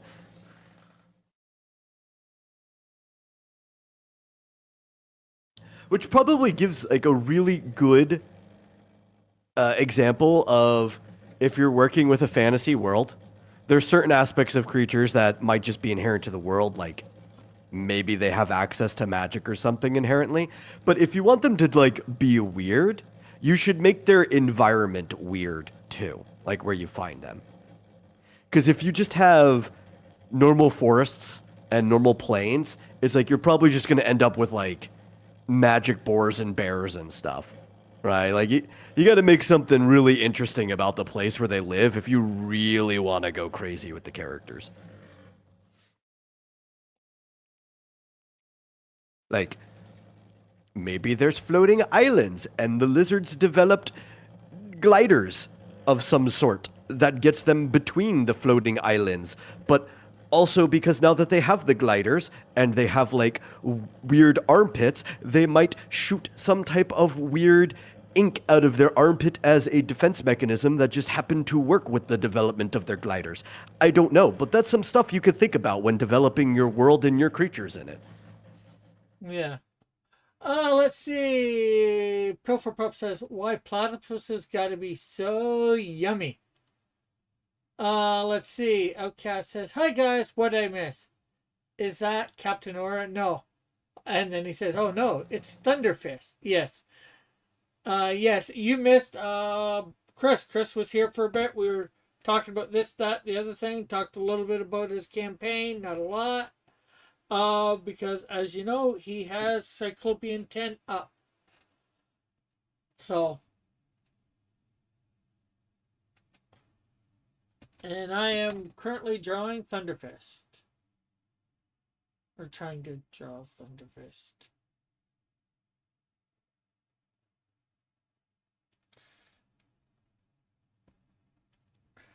And Fitzgerald says, Made in Abyss does a good job at that. I would definitely agree. If there's one thing Made in Abyss does really, really well, is it does have a lot of very interesting creature designs that reflect the environments they're in as they do their journey to the center of the earth type thing.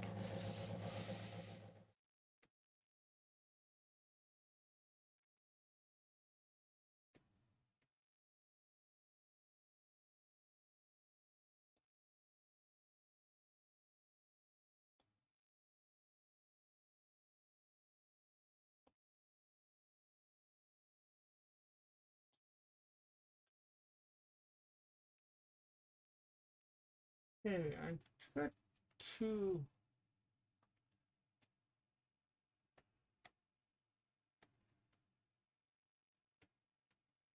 Okay, I'm not sure how this is supposed to work now. That out there. Take that out there.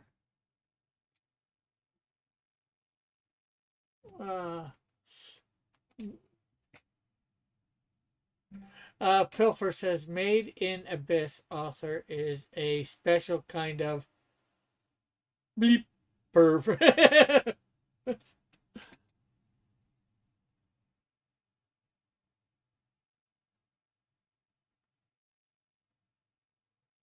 But his art is S tier, the follow-up chat.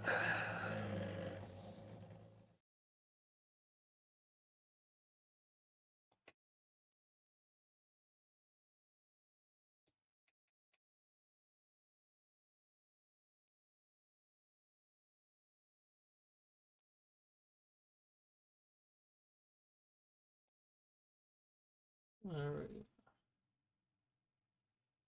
Do, do, do, do, do, do, do, do, do. Down, there's danger rising all around. You move it's without a doubt. Swing left, kick right, can we make it through? That was Chris's thing, starting his Oh, okay. pre-show. I was wondering what I was randomly hearing. I had to go mute it. It's like I was like at first, what was that? Yeah, I was like, did somebody with a loud radio just drive right into your apartment? Yeah.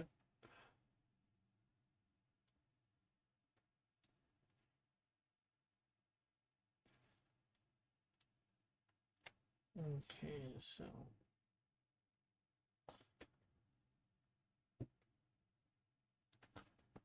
Let's see. Fitzjoseph says, I mean, you have the fact that a little cyborg boy apparently lost his virginity to a furry, so.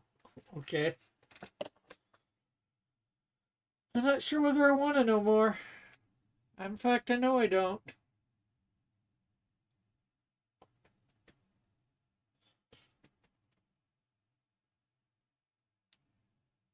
Okay, so I don't think I did too bad there for Thunderfist.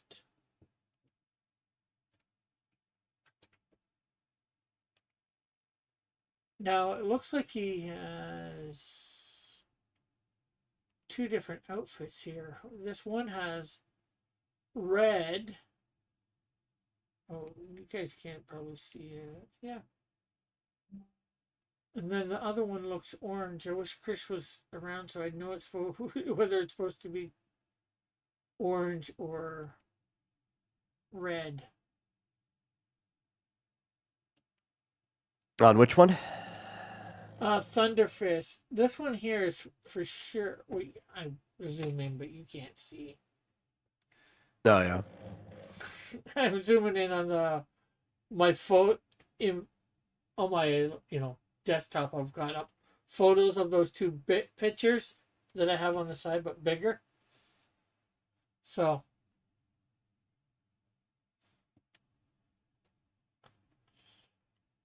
But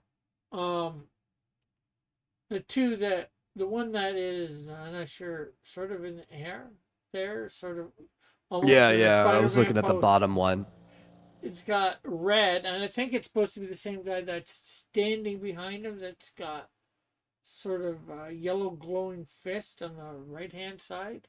Yeah, I But think that's an orange. because if you look at the character in the front too, and he's glowing, the glowing fists are slightly more into the orange than the rest of the red on his. So I think the reason he's appearing orange in the background is supposed to be because of the glow.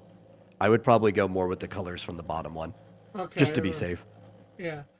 Okay, Fitzjoseph says the story of Made in Abyss is great. Just some of the implications can turn people off. Yep, for sure. And then Pilfer Pup says that reminds me of my sexy Scooby Doo fanfics. Just kidding, just kidding, just kidding. Or am I? Given your name, I'm going to guess maybe you're not just kidding. Yeah, but with what he produces on his show, I'm not sure how much you've watched Pilfer Pup. His stuff seems I may to have be caught fairly... a stream or two, but not a lot. I don't catch most people though, Rick. I'm busy. Yeah, I get that. I haven't caught him in a while myself. I'm just from the few times that I have. His stuff reminds me more of a Saturday morning cartoon. And I don't mean Scooby Doo. I mean like gummy bears, Popples, Wuzzles, that sort of stuff. What about a pup named Scooby Doo? That one had a completely different art Maybe. style.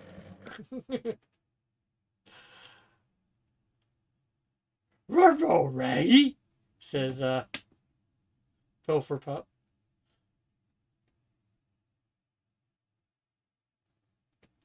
Just Oh, did you see the announcement for the new Scooby Doo?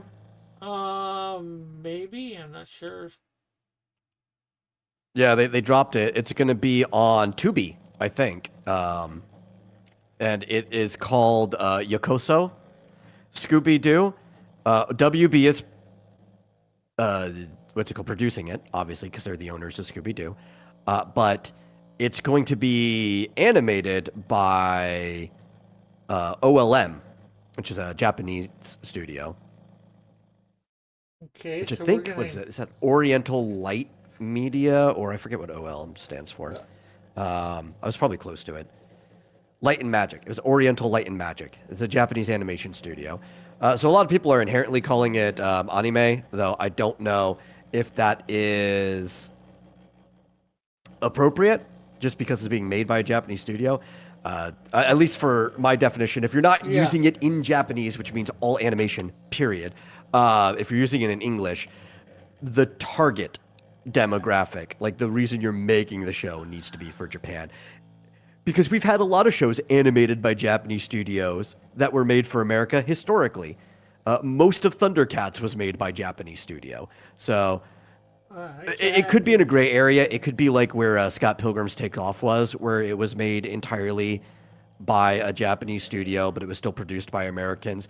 But they were doing like a dual release in Japan and America at the same time, which makes it questionable. But it's definitely still at least more questionable than any of the stuff that like Netflix has tried to call it recently, like the Castlevania or Devil May Cry or anything. But the cool part about it is it does have new characters, but none of them are like swaps or anything. The only characters that are Scooby-Doo original are Shaggy and Scooby. They're going to Japan. So all of the characters they meet are original characters to that setting. Okay, cool. Okay, well, Fitzgerald asked whether he can come on the panel. So I think if you want, Metal, we're going to switch over to the on-air room. Okay. I'll be over there, but I might be a minute or two. This is like a good chance for me to stretch my legs and maybe grab a snack. So I'll see you there. Yeah. Okay, there you go, Fitzgerald. I'm in the on-air room, so you can come on if you want.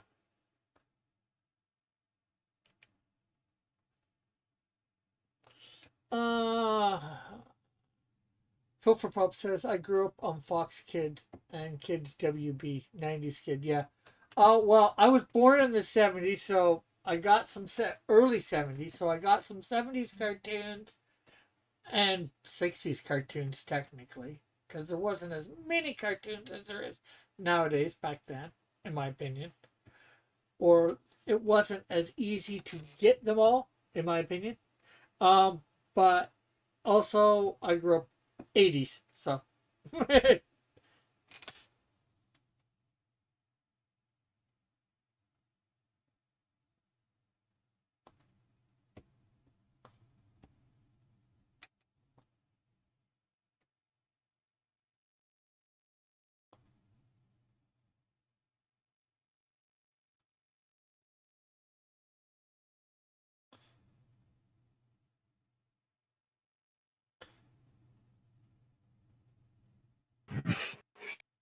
Hello, Fitzgerald.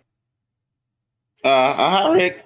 By the way, I'm not sure if you noticed, but Made in Abyss is legitimately one of my favorite anime. Like it's like just one twenty because there's no sex scenes in anime. I mean, there is strength in there. A lot of people don't seem to understand that. Like it's not like that. There's I think there's one sex scene in the manga, but it's between two adults, so it's not even like it matters. Like not like. Yeah. That's like we don't see much at all. Just a lot of it just relegates to the dialogue or the implication. So Well, I guess that's good. yeah. Yeah, it's about some little girl named Rico. It's a fantasy anime about this little girl named Rico who wants to journey to the bottom of what's called the abyss, the supernaturally cursed pit that deep you go down, when you try to go back up, you get hit by a curse that makes you sick, and it gets worse the deeper you go down. If you try to go back up, yeah, and eventually when you get to a certain point, try to go back up, you'll die.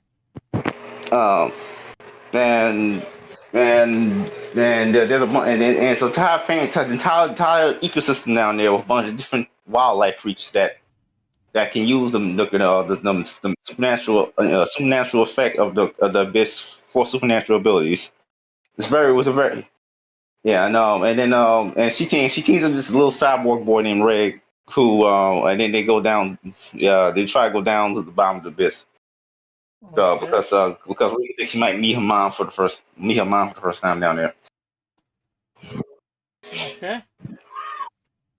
The mom left her for the abyss when she was like a baby. Okay. That's an amazing series, but the most people refuse to watch it because they think it's porn, even though there's no sex scenes in it, which is strange. Like how there's no sex at all. Like I don't get it.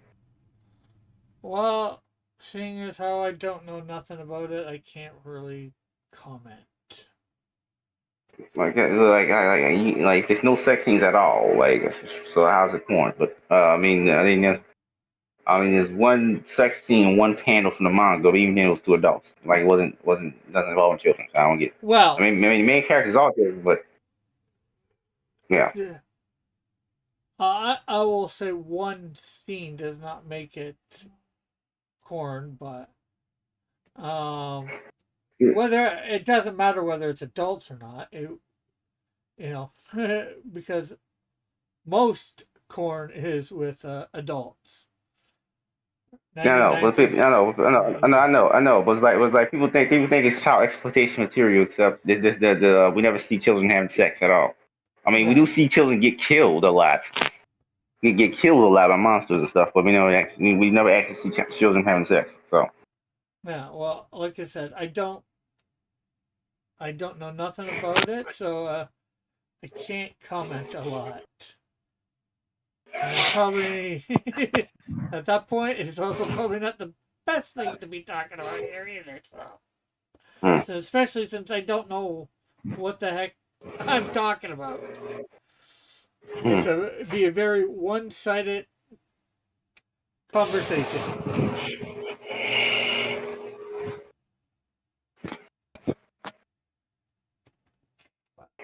Scooby-Doo in Japan sounds interesting.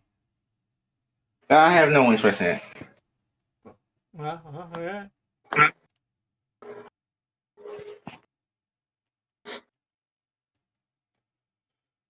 Well, I grew up with Scooby-Doo. I still haven't watched the revivals of shows I actually like King of the Hill and Gumball and the regular show. I didn't. So why would I care? Why would I care about a new Scooby Doo show? I mean, I didn't. Well, I didn't know whether you ever watched Scooby-Doo or not. Didn't know whether you liked it or I not. used to watch some Scooby Doo, but when I was a kid, but I'm like I didn't really care for it. Well, that's all right. I just know I like Scooby-Doo. It just kind of existed. It just kind of existed. Yeah, it's fine. I just think it's a neat idea. Scooby-Doo goes to Japan. Or doing a series while he's in Japan or whatever. Fighting Japanese monsters.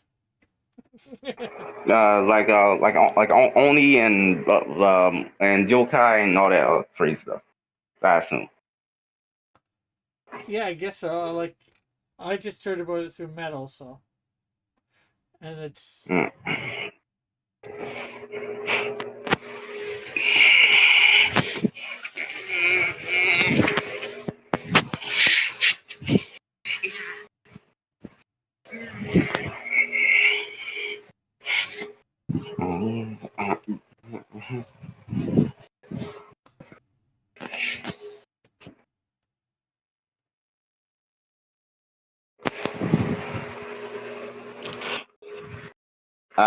Metal's here.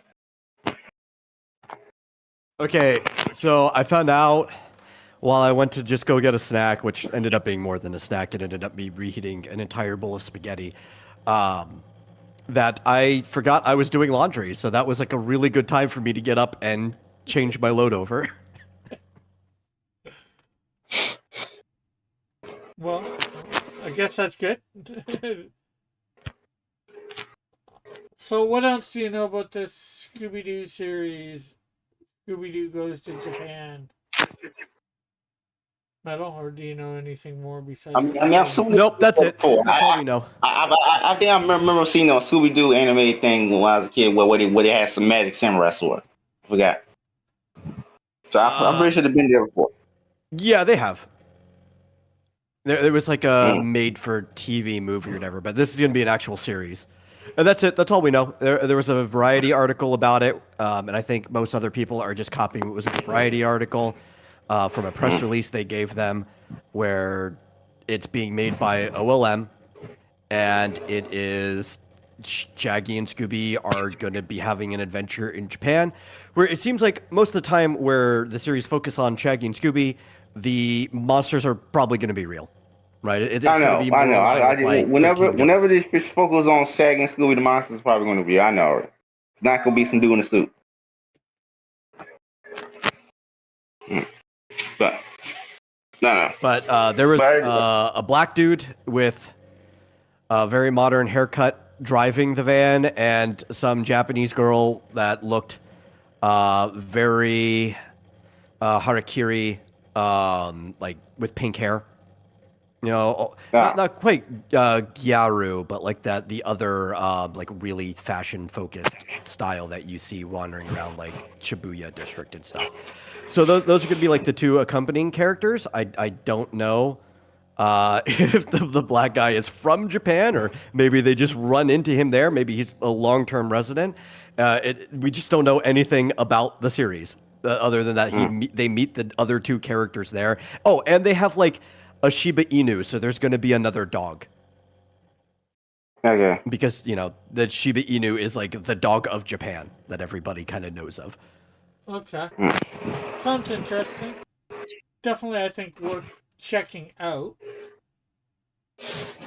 At least for those. Yeah, it's going to be a like, Tubi. I'll at least watch like an episode or two to see if it's any good. Me personally, I don't care. I didn't care. Like when I never really cared about any Scooby Doo related, even when I was a kid. I mean, I love Scooby-Doo. I would occasionally watch when it was on, but I just didn't really care. Yeah. Like I said, that's all right, you know. But you know, as I said earlier, I grew up with Scooby Doo. I like Scooby Doo, so I was wanting to hear a little bit more about it from what Metal knew. Outcast says guys that know American cartoons in Japan just are just called anime. Oh, yeah. I mentioned that when I No. started the distinction. In Japanese, like, anime just means animation. Like, everything is anime. Family Guy is anime. Tom and Jerry is anime.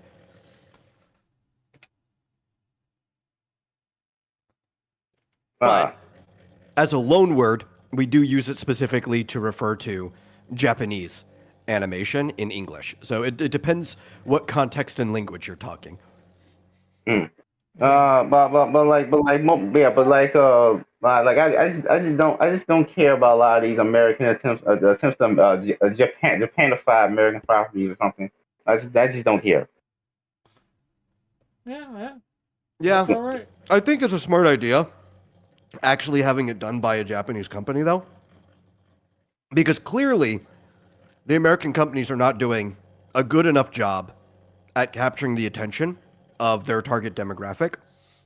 But all of the like localized products from Japan are doing a pretty good job of capturing Not the all of target them. demographic.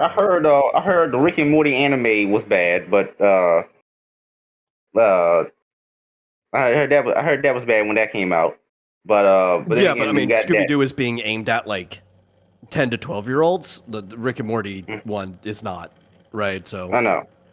we're talking about like specifically the younger demographic where, and this is trend has been slowly moving that way for a while, ever since stuff like Kids WB and Fox Kids had a bunch of Japanese products on there. People started realizing that they were at least at parity, but then while the Japanese products kind of stayed mostly consistent, the American products were slipping over time. Now, I think the good solution would be to just hire good creators to make better American products as well. But in the meantime, because the problem is American entertainment is too consolidated into California. That's really the issue. yeah, it needs to branch out. If American entertainment branched out across the country more, then we see a lot more good stuff. So rather than just We used to have like a really strong Canadian studio influencing North American entertainment too. Deke isn't as strong as it used to be, but Deke used to have a stranglehold on certain aspects of the cartoon industry. Yeah. And that's up there in Toronto. Yeah, I remember Deke. You know, they made a lot of cartoons in like the 80s. A lot of great ones. 80s, probably 70s, maybe into the early 90s. Oh, yeah. Probably Inspector Gadget's definitely one of their top ones. But they're also like, Where in the World is Carmen Sandiego? Or no, I think which one was, Where on the World was the game show, right? It was Where on Earth was the cartoon. Yeah. Well, it might even been Time. You don't Where want in no Time Carmen is- San Diego. Where in the world is Carmen San Diego? Where in the world is Carmen San Diego? Outcast says, I think the American issue is the storytelling. Mhm. I think there's room for both. Like improvement in the storytelling, but also we could go back to some of the more classic ways of doing things. I think it's just the talent, really. Well, a mix between the talent and the people in charge. Like the entire industry has kind of just gotten upset.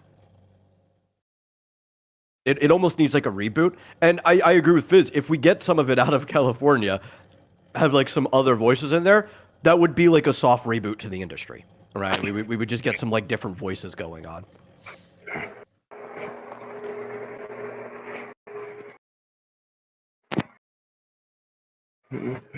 I think, I don't know, because even like what, Gravity Falls was like a decade old now too. I know, it ended a decade ago. Yeah, it's like, and that's like, what have you had since then? Oh, by the way, That did was you know good. Alex?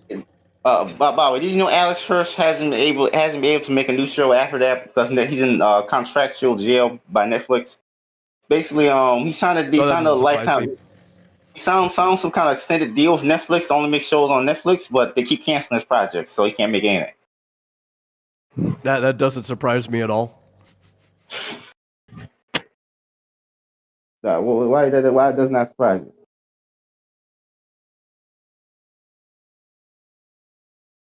Metal? Huh? Why that doesn't surprise you? Oh, well, because Netflix was popping off so much that getting a deal like that with them seems really appetizing. But if you knew much about like the production behind the scenes with Netflix before that, you would know that they often cancel projects like before they even really get off the ground. So he kind of just like signed himself into a corner there. Yeah, you see, yeah, exactly. But they offer a lot of money. And so it's like, I get why somebody would take that deal. But I'm also not surprised that things just constantly get canceled because that happens at Netflix all the time.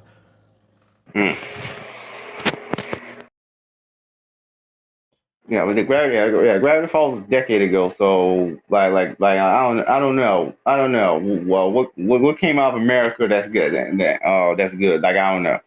I can't name anything. I really can't either.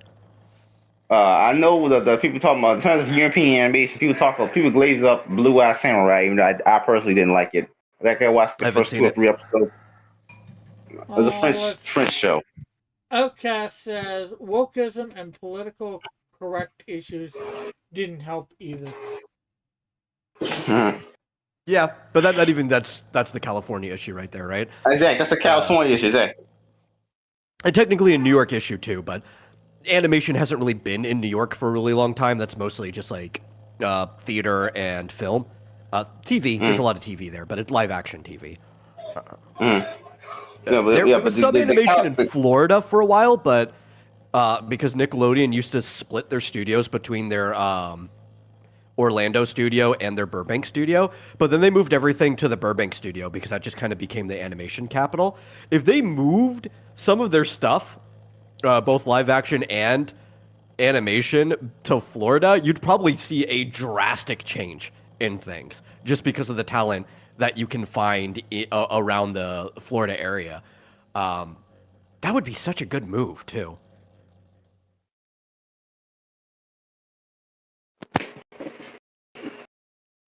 There is Thunderfist. I think I'll do some shading and lighting on him over on Chris's. That's what's that symbol on the shoulder? There's a T symbol. Yeah, T for Thunderfist. Okay. But he was also saying before it was also for like the T, which is like their transit line. Like that's where like his friend came up with the symbol. Yeah, well, no, I think he was just saying that it looks like that too. So Yeah. it's just I know. Look, I know. Like it could have been a swastika, but I'm not just not sure because Well, can't yeah. see all No, that. no. It's like, you know, if you go to ride a train or whatever, it's the like the T is what he yeah. was saying it looked like. There's nothing coming out the top side of it. So all four sides. Mm. So couldn't be a swastika, and then stuff would have to be. The arms coming off the middle would have to be bent as well, so it's not even close to a Mm-mm. swastika. It's a little closer to a plus symbol. Yeah. Dude, when he was Uh, talking about how like a lot of this stuff was inspired by like him and his friends, like I related to that so hard. Yeah. Because like I, the Hymn of Valor, all of those stories came out of like lunch table discussions and stuff with my friends when we were in elementary school. So it's like Yeah. it's just how it goes sometimes. I plan to have a character with swastika on his chest. Although I'm thinking more now. That might change to Aryan Brotherhood symbol. There's going to be Yeah. a villain who has like Yeah. Well, guess what? something offensive on his chest. There are DC and Marvel characters with that, but they're villains, and as long as you keep it as villain, you're most likely all right. You know, if you do it right, you could have one that isn't inherently a villain that helps. Like in JoJo's, you have Rudolph van Stroheim, who is a Nazi cyborg that ends up helping them against the Pillarmen. Yeah. And he goes out in like a great fashion too. There's this really good fight scene with him where he's fighting one of the guys as they're falling down a really steep cliff, like just the fight's happening in midair. Great character. Everybody loves Rudolph, despite the fact that he is a Nazi. And part of it is because like he decided ultimately, it's like, well, I'm standing up for humanity, right? It's like we could deal with all that other stuff afterwards, but we got to deal with these like Pillarmen and vampires first. Yeah. Priority straight. You gotta have some priorities straight. Yeah.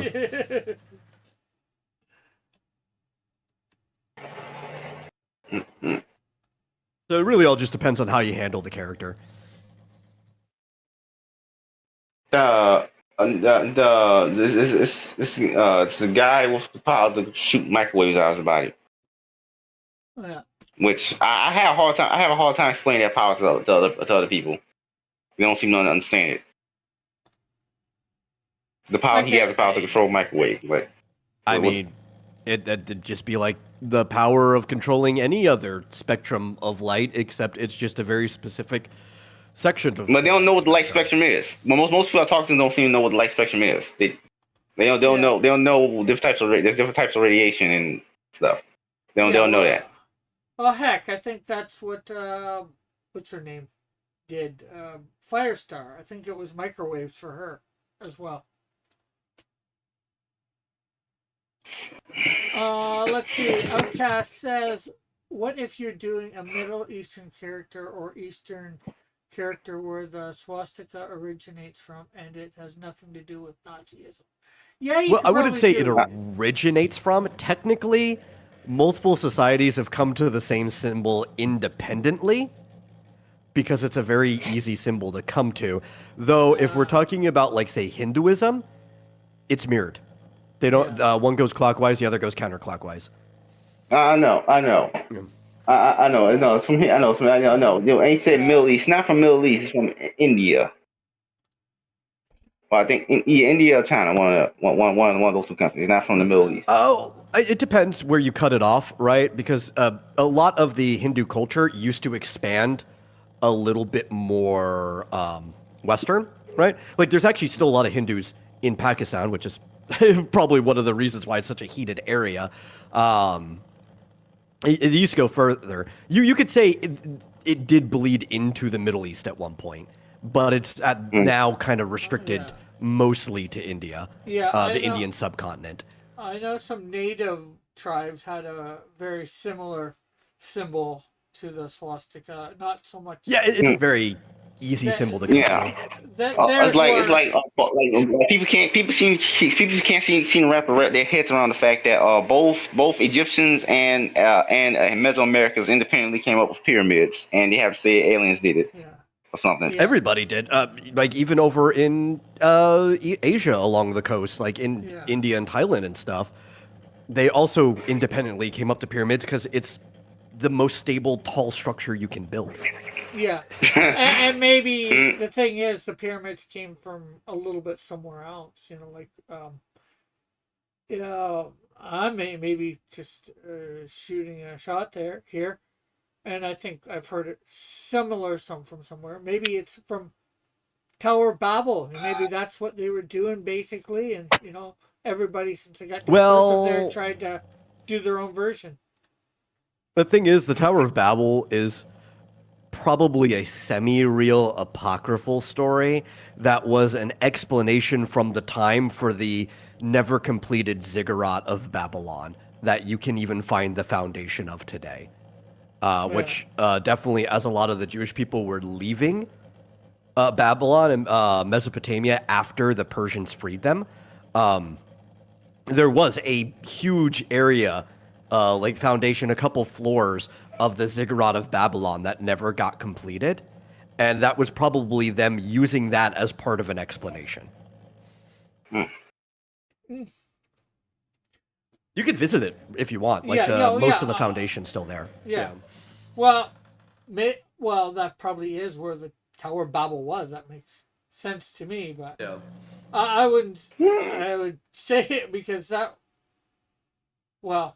books of Moses were written before Israel became a nation, so and that's where that would have been in. So Well, the problem is we also know that stuff have been added to them over time, but it's really hard to tell which things were and weren't. But there's definitely language that doesn't match the same time period as the other stuff that's around it.